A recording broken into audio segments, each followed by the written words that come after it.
कब्जा ग्रुप ही बना लें जी। तो नाज़रीन ये इस वक्त तालका हॉस्पिटल खिपरो है, जो कि यहाँ पे इस टाइम पे आप देख सकते हैं यहाँ पे गलियाँ तंग हो रही हैं।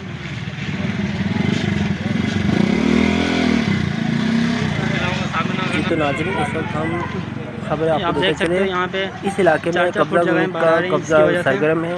मुख्तार ऐसी से मुतालबा करते हैं इनकी हर दखल ख़त्म कराया जाए और रोड के आज़ाद को कराया जाए। इनको भी नहीं पता कि कल ये खुद किसी परेशानी का मुताहिक हो सकते हैं। तो बराए में आवाम को सोचो, यहाँ से टिप्रो जो कि इमरजेंसी की सूरत में सबको नुकसान है।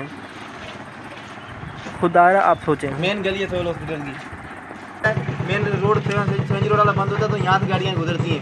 सारी गली विभाग कर ली है इन्होंने, 6 फुट जगह बाहर निकाली। ये तो पानी आता है तो बोलने वाला है। तो इंतजामिया ने इन सब तरह नहीं करा। हमने इंतजामिया ने इसी को दरखास्त दी है, किसी को दरखास्त दी है। देखें क्या रद्द अमल होता है, नहीं होता है इंशाल्लाह हम प्रयास करें। ये देखो